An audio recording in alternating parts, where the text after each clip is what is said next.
Hello everybody, Helcrex here, and welcome to another Mercenary Thoughts from the Inner Sphere, episode 407. And today we're going to be talking about the Pack Hunter, which is basically Clan Wolf and Exile mech, 30 tons. It's a 7.11.7, so it's really mobile. And it has endo steel, 10 double heat sinks, and 4 tons of standard slab armor. Which I don't understand why they didn't put ferrofibrous on that. It would have had at least a little bit to it, but they didn't. Which is one of the weaknesses of the mech. But it does carry around an ER PPC in the right torso. So it has a big old hole puncher. And then we have 3 jump jets in the right torso and left torso. And then we have 1 in the center torso for its 7 jump jets. So... and you would think, not even XL engines? No, doesn't have XL, so it just has a standard engine on board. Not bad mech. You know, it's like highly mobile platform. Kind of, it reminds me of the Hollander, but better. So instead of running around with a Gauss rifle that punches out 15, this has the Clan hole puncher for 15. And roughly a little over half the tonnage that the other one has. So a much better mech. So I'd rather have this over a Hollander any day. Just because of mobility. Now this is one of those mechs that, you know, you can run around the flanks, get in there using its mobility pretty decently. So you can always be running around with at least a 4 mod on this thing.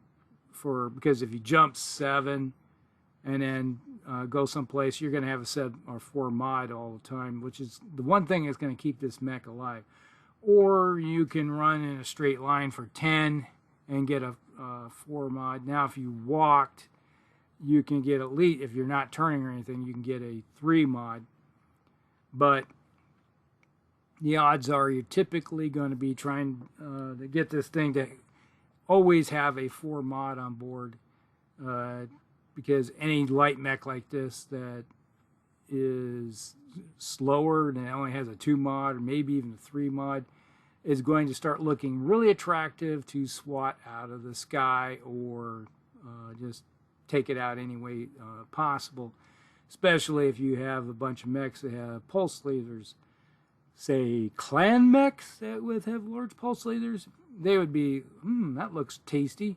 We hit that thing a few times with some large pulse lasers, and you don't have any armor left, and you're getting into the nice juicy innards. Because if you look at it, the center torso only has 10 points of armor, so it can handle a standard ER large laser or large pulse laser from the clans, or an AC-10 for that matter. Now, if you get into the flanks of it, like the torsos, well, that's a different story. So you're looking at 6 with internal structure of 7. Yeah. You're looking at something that's going to be having a bad day pretty quickly. So basically, you hit it with 10 points, the armor's gone, and you're already in the juicy innards for 3 points and a chance of critical. And there's at least a lot of crit spots that are being used because you got 3 jump jets and 2 heat sink. So 5 in one, and then it's 7 in the other that are being used. So you have a good shot of hitting some non-essential equipment, and it's not going to be transferring into any engine hits in the center. So at least you got that going for you. But you're typically only going to be able to take 1 good hit. If you hit this thing with a ER PPC or a Gauss rifle, yeah, it's pretty much game over. That torso area is gone along with the arm. You hit this thing in the center torso, it can handle up to 20. You know, so you got 10 in the armor and then 10 internal structure. So you might be able to say, okay, if this mech took a hit in the right torso and you lost the right torso, you turn this thing around and leave. Save the save the metal. Because when this thing comes in at 1,369 battle value, that's a lot of points that are being wrapped up into one weapon system. And that's it. You got one weapon. If you lose that, you're pretty much a worthless piece of just jumping around. So you might as well just leave and save the metal, because, be honest, if you're playing any type of campaign, having a mech totally destroyed for no reason, it doesn't do you much favors. And the other thing is, if you're playing a game and you lose that big gun, you might be able to have somebody that will go in and say, hey, I'm going to go in there and just start trying to punch or kick, which is not very clan-like to begin with. But say they do, that's pretty much all you have is a light kick. So, yeah, you got a 6-point kick, or you're going to have a small little punch. That's it. 3 points. No, it's not much of a threat. It's a nuisance, and somebody might just decide to swat you down completely in the end, because if you already lost a torso, you're not going to be jumping more. Then you got a 4 jump, so your mobility has been drastically, so you're probably just running and trying to run up on somebody. And you're just wasting, you're a distraction. So pretty much how you're going to use this mech is go around the flanks and everything, looking for that easy target and punch holes in them, and have your other mechs that are maybe larger and more attractive for being targeted do the work, while this guy is doing a lot of good direct fire support. That's pretty much what it is. It's a fast-moving direct fire support mech. And yes, you can get it up pretty close. Get in, and it's like you hit somebody in the rear arc with a 15-point shot, they're not going to like you. Any mech will not like you. And a lot of times, you hit somebody in the rear, you're going to be punching right on through and probably take that area out. So that's what your best bet is just trying to move as fast as possible and get around the flanks and stuff. So there. Now, there is a few other versions of this Clan Wolf mech. Now, the Pack Hunter 2, this one puts an XL engine on board and gives it 8 micro lasers. I think they'll shoot out the 3, I do believe. Yes. Or 4. So, not overly great. Yeah, they do 2 points of damage, so they're basically kind of like having a machine gun with a little bit extra range on board. Instead of range 3, you got range 4, so your 3 and 4 is your long range.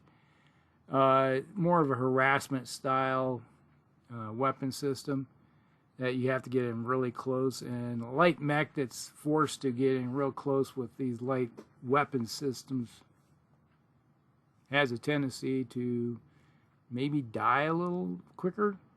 Now, your battle value is 1598, so basically let's say 1600. But it also is upgraded a little bit of armor, so now you got 10 in the torsos, and ferrofibers? Yeah, the ferrofibers to armor this thing up.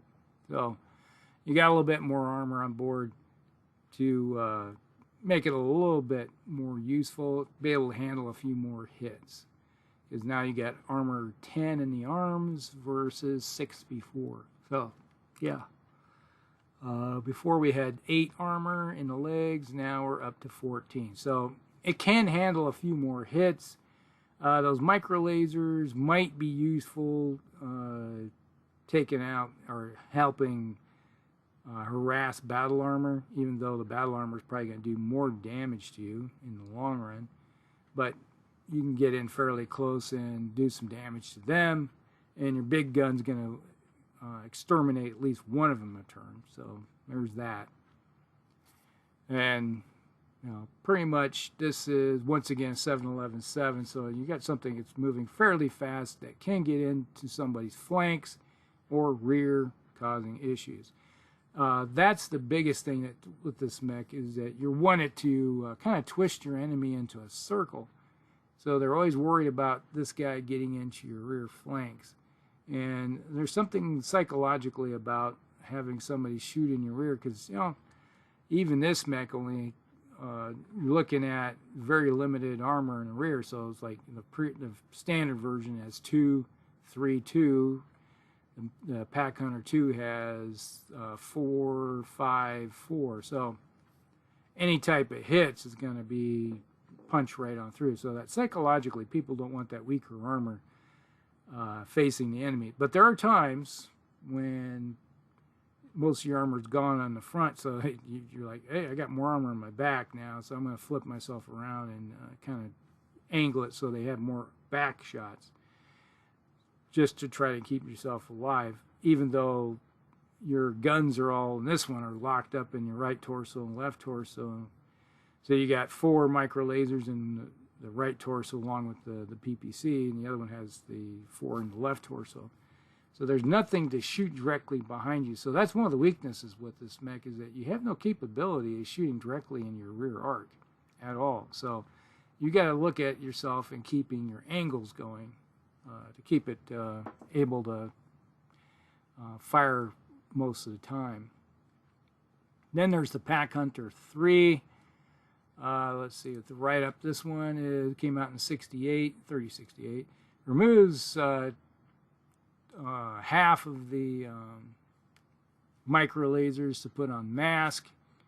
So now you have mask on board, and so you have less heat issues, because now you got 4 plus 15, you know, basically your heat is 19 just with your weapon systems. If you walk, it's even. If you run, you're looking at going up 1.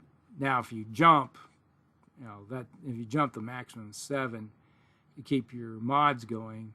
Obviously you fire the PPC and you jump, you can do that 2 turns before you have to figure out a way not to, you got to cool off. And this one comes in at 1747, about 17.5 battle value. Now with the mask, obviously you can have a burst of speed, which is kick you up to 14. So if you don't want to jump and adding all that extra heat, you can go the other route and do the burst of speed on the ground, and then get that 4 mod that you're looking for, and not have that extra mod going for you with the jumping. So probably a better shot of doing some damage. Now the Pack Hunter 4, this one's slightly different. It's a 699, so it has the improved jump jets on board to be able to kind of glide around a little bit more. So you're gaining capability of a couple more points of movement on board. This one came out in 3070. It has the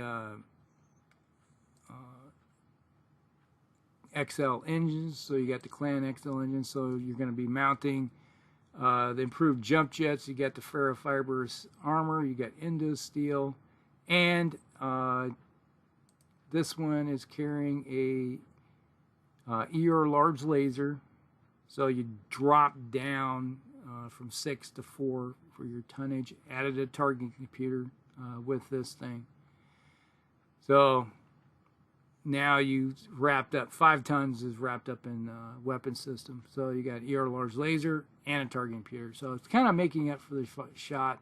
So you're only doing 10 out to 25, but you know, it's a little bit better for long range sniper and gives you some options. So if you're facing off, say, against inner sphere mechs that don't have the range this weapon system, you can sit there on the ground, not worry about jumping, and use your targeting computer and just kind of running to make sure that you're able to put some damage down range and mitigate your running, you know, with the targeting.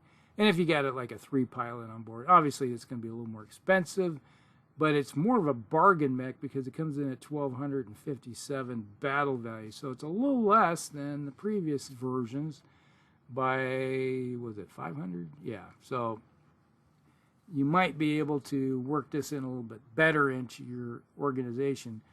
And this kind of reminds me of Felon Kale's Wolfhound, 35-ton Wolfhound. They got clanized, and go on that route, which is an interesting build in itself. Might go look at that sometime. But you got an ECM on board, which is good. So if you're facing off against Draconians Combined, which uses a lot of C3 systems by this time, you have something to shut those down. If they're using Artemis, you can shut that down.